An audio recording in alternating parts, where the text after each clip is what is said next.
Retomamos el diálogo con nuestro invitado, doctor Alfredo Jalife. Ciertamente Andrés Manuel López Obrador resultó ser un gran táctico, usted lo decía, yo leía en uno de los artículos que me leí en la semana que había sido como una suerte de rey Midas de la mitología griega que convertía en oro todo lo que tocaba y que marcó profundamente la agenda político-electoral al punto que sus contendores en sus discursos no hacían otra cosa que o defenderse de escándalos en los que estaban involucrados o atacar al que estaba puntero en las encuestas de principio.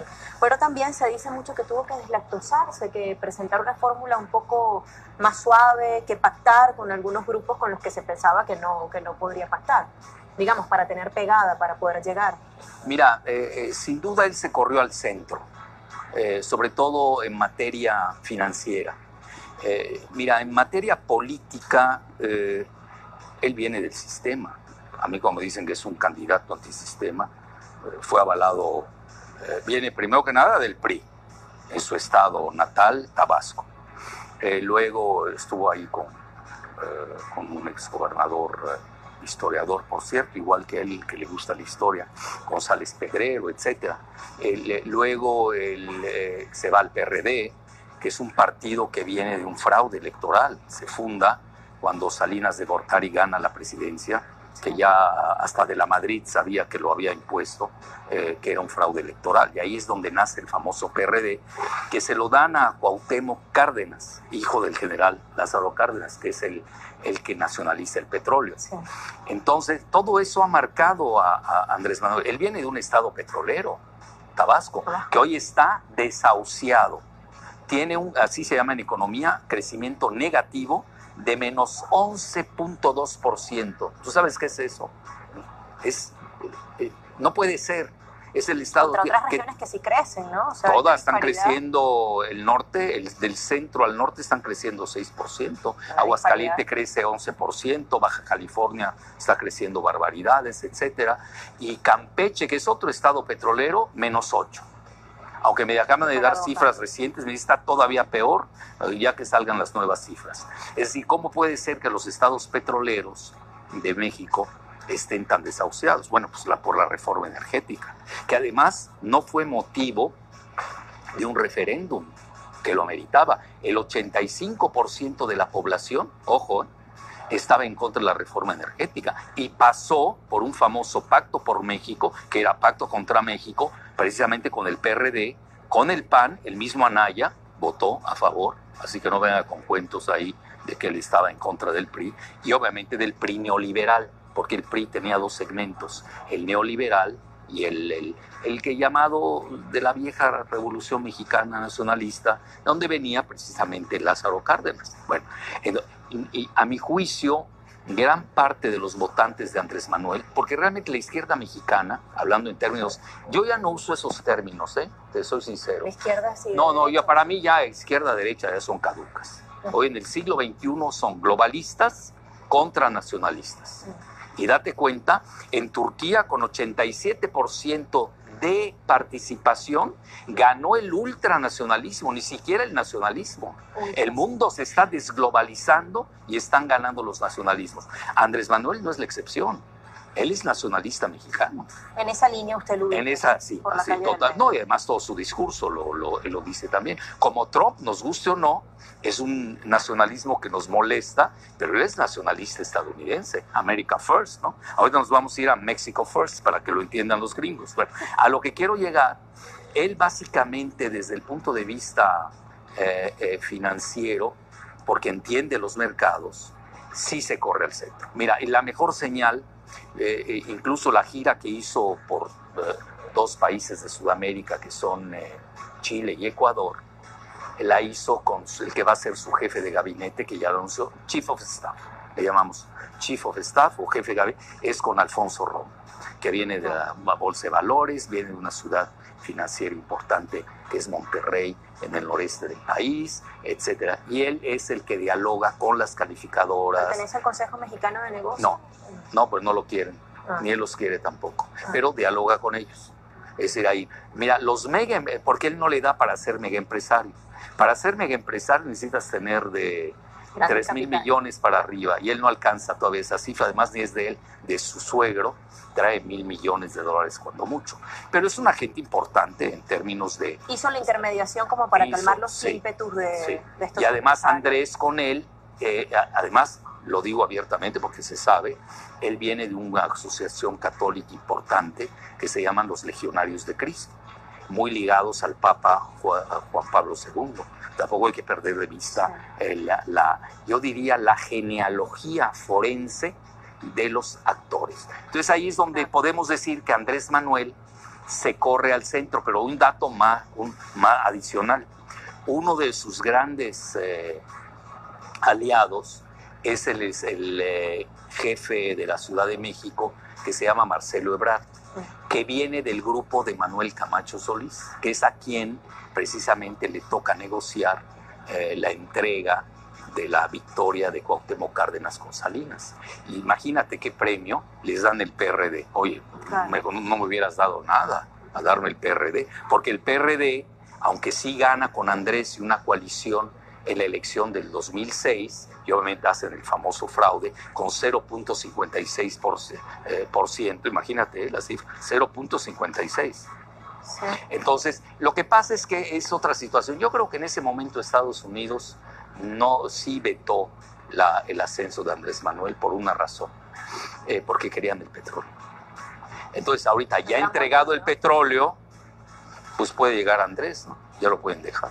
¿Y ese proceso de entreguismo es reversible? Mira, si es que Andrés Manuel López Obrador llega con otra política.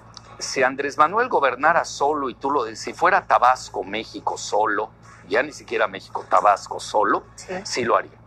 Pero como no gobierna nada más para Tabasco ni para Alfredo Jalife, él, por ejemplo, yo tengo un prólogo de un libro que él me hizo, que se llama el libro La desnacionalización de Pemex.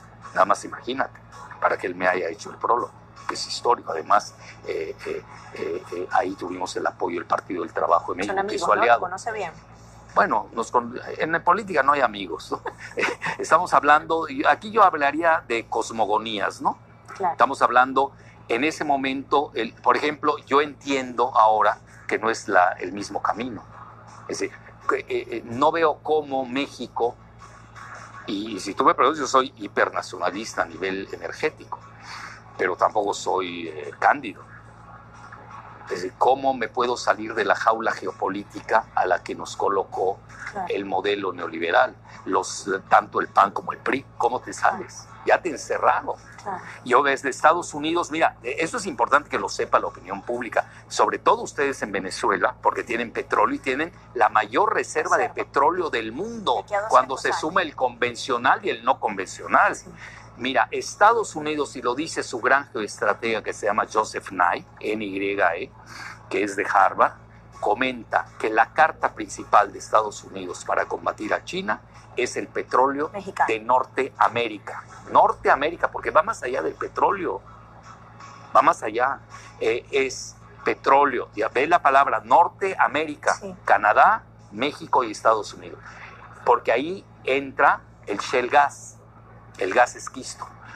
México tiene la tercera reserva de gas esquisto en el noreste del país, precisamente en la región de Alfonso Romo, que va a ser el jefe de gabinete de Andrés Manuel. Estás hablando... Nada menos que el 11º productor del mundo, ¿no? ¿En qué? Es el 11º productor de petróleo. A nivel petróleo, que se ha caído la producción, ya no nos deja dinero. Mira, te doy dos datos rápidos del petróleo. Yo incluso iba a ser secretario de Energía en el gabinete legítimo, llamado así, de Andrés Manuel. Primero que nada, con Fox y Calderón, dos panistas, que además haciendo el ridículo cada vez más, uno con su esposa, Calderón, que fue un desastre electoral, Margarita Zavala, que se retiró a 45 días de la elección. Ella estaba con Meade, era abierto con quién estaba. Y luego el mismo Fox, que un día estuvo con Meade y al final traicionó a Meade y se fue con Anaya. Aquí lo que hay que tomar en cuenta es que entre los dos, escucha bien la cifra de cuánto recibieron, entre los dos, de ingresos petroleros, $500,000 millones. Estás hablando de una cifra de, bueno, ¿dónde está ese dinero? Claro.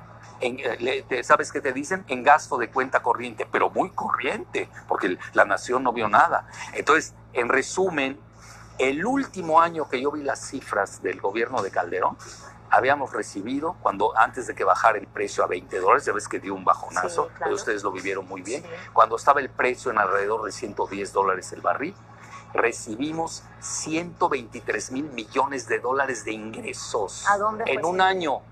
Pero ahí te va, Pemex era la única empresa mexicana que estaba entre las 100 primeras empresas transnacionales de la revista Fortune. Estábamos en el lugar 40. ¿Y ahora? Hoy ya no aparecemos. Hoy, dime la cifra que el año pasado obtuvo Pemex, 19 mil millones de dólares.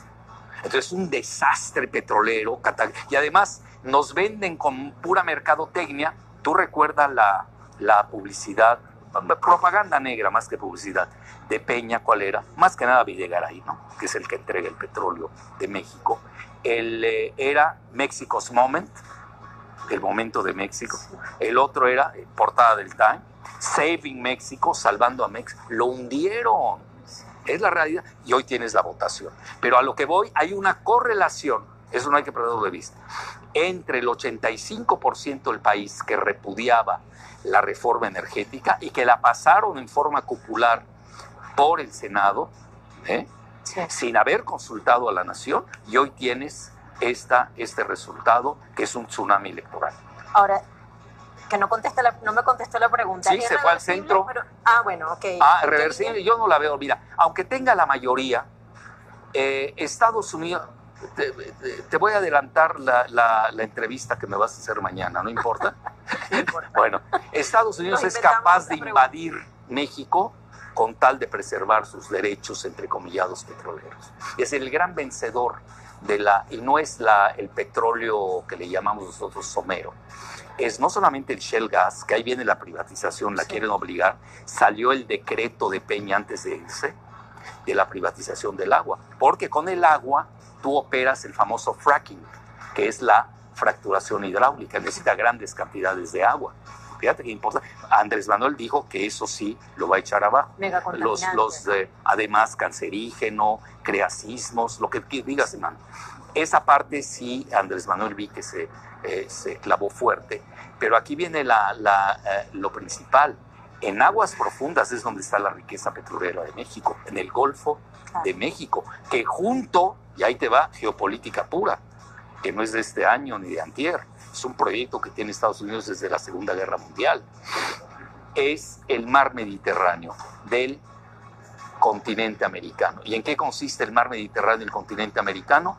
La suma del Golfo de México más el mar Caribe. Y en el mar Caribe están ustedes. Todo el Golfo de Maracaibo. Estás hablando la mayor zona petrolera del mundo. Olvídate del Golfo Pérsico.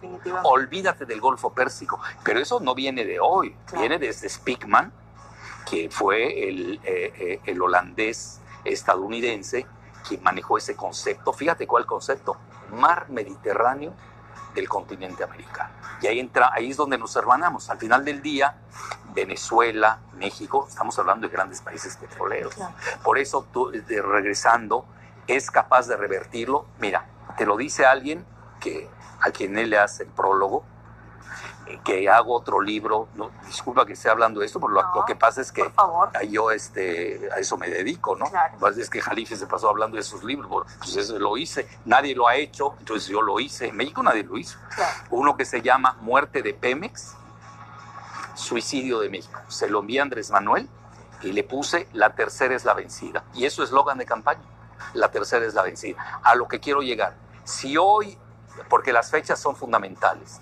No es lo mismo el 2006 cuando salimos a la calle a protestar, donde fuimos al Senado a enunciar por qué no era compatible con la seguridad nacional de México, porque nosotros estamos adaptándonos a la seguridad nacional de Estados Unidos. Bueno, y la seguridad nacional de México, ¿dónde queda, no? Claro. No es compatible soltar el petróleo porque en ese momento ya habremos arrojado nuestra mayor carta estratégica, que ahí Estados Unidos todavía nos seguía respetando. ¿Por qué a Peña Nieto le dan una patada donde te conté? En el momento que soltó el petróleo. Si Peña Nieto no hubiera soltado el petróleo, no lo hubieran maltratado como lo trataron luego. Entonces, en resumen, hoy tienes, si yo fuera hoy, fíjate, 2006, bueno, fue la reforma, trataron de hacerla en 2009.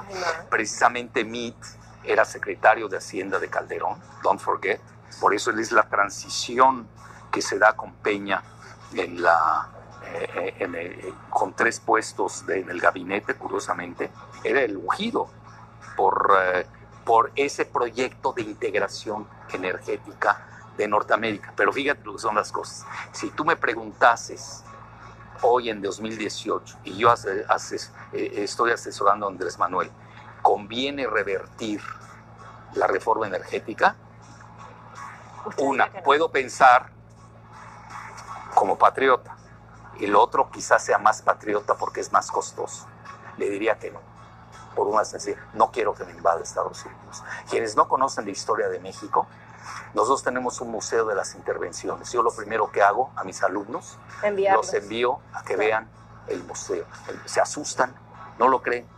13 intervenciones. Una fue hasta por una guerra de pasteles. Tomaron de pretexto que no se le pagó un francés unos pasteles y vinieron los franceses a invadirnos. Y ya no se diga, los estadounidenses han entrado como en su casa. Tienen ahora 4,000 soldados de la Guardia Nacional en la frontera. Sí, lo estás jugando. Es decir, con Estados Unidos, para México, de devolver una cantidad de migrantes. Bueno, y el maltrato, la separación cruel de los padres y los hijos. Sí. No, pero además, ¿cómo puede hablar Estados Unidos después de eso de derechos humanos? Es aberrante. Entonces, en resumen, no tiene fácil esa parte Andrés Manuel. Necesita de mucha flexibilidad. ¿Y dónde va a estar el barómetro?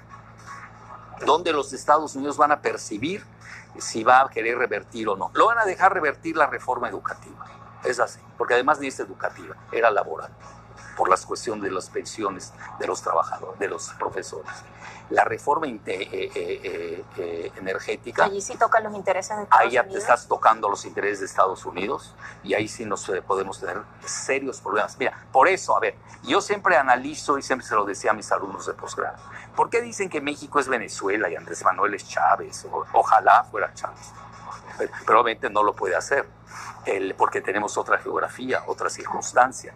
Luego, ¿por qué dicen que Rusia? Luego metieron que Rusia se iba a meter en la elección. Y ahí cometieron un grave error, porque ahí se disparó el rating de Andrés Manuel, porque era burla. Claro. Es decir, ellos perdieron la elección. Claro. Todavía estaban en 30 más o menos, y luego se les fue a 50.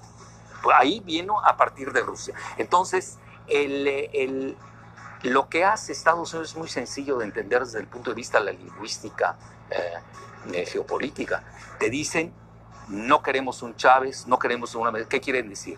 No vayas a revertir la reforma energética. That is the message. Claro. Ese es el mensaje. Y volviendo a los mercados, ¿están tranquilos? Estuvieron muy tranquilos el viernes, bajó el dólar, increíble, y mañana puede seguir bajando porque ya se habían adelantado y no están a disgusto. O sea, que están contentos, porque mira, va a haber una dualidad. Hoy los gobiernos, no te voy a decir que Andrés Manuel es Syriza en Grecia, es Podemos en España, es las 5 Estrellas o el grupo Lega Norte de Italia.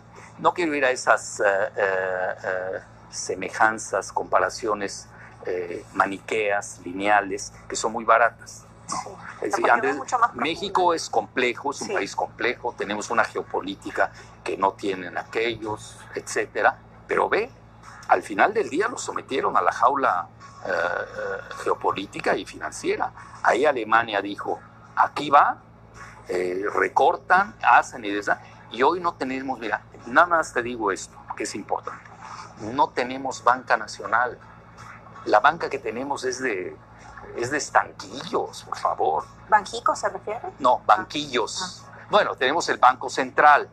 El Banco Central le llaman Banjico, claro, pero el Banco Central lo controla totalmente Estados Unidos. Es más, no te asombres si mañana ponen a José Antonio Meade en Banjico, para mandar una señal. Pero designaron un presidente hace poco, ¿no? Sí, pero no estaba bien, faltaba ahí unos trámites. Y esos trámites, esa vez, siempre se buscan huecos legales. Y lo pueden, yo creo que no sería una mala señal poner a Meade. Nos decía, no tenemos banca nacional. Y ahí... No tenemos una banca nacional, ¿y con qué juegas? Mira, porque mira, la gente a veces no entiende que tienen que tener un banquito ahí de... Claro. Hay banquitos, no los voy a decir porque luego me voy a pelear con ellos, ahí tengo mis cuentas. Mi cuenta, mejor dicho, no mis cuentas. Nada de Yo decir mis en plural y eso no mucho, ¿no? No, luego ya sabes cómo se las gastan los banqueros. Claro. El mundo cayó en una bancocracia. Estamos hablando de un financierismo centralbanquista, monetarista. Es la bancocracia la que gobierna el mundo. Obviamente nos estamos deslindando. Y el que no lo entienda, que no lo entienda, pues él la va a pagar. No la paga. ¿Y para qué sacrifica? A ver, un escenario. Si Andrés Manuel sale con un discurso, quito la reforma, así, sale BlackRock, que maneja 6 millones de dólares, tiene 65 mil millones de dólares en banco, en Banamex, que le llaman. Sí, lo advertí. Y sacan los 65 mil. Y el primer día se te acabó tu sexenio. Es una realidad. No puedes ir contra la realidad. Entonces, ¿qué hay que hacer? Ser muy pacientes. Nosotros somos un país fuerte en cultura, en civilización. Tenemos muchas civilizaciones. Nuestra cultura se está comiendo a los Estados Unidos. Yo siempre lo he dicho, nosotros le vamos a agarrar 2 guerras a Estados Unidos, no con nuestros ejércitos. La vamos a ganar con nuestros jóvenes, la guerra demográfica. En 20 años el segmento demográfico mexicano será mayoritario en Estados Unidos. Y la otra, la guerra cultural. Recuerda a Atenas y a Roma. Roma gana militarmente y Atenas acaba ganándole la guerra cultural, que esa no la vemos en el corto plazo, es de mediano y largo plazo.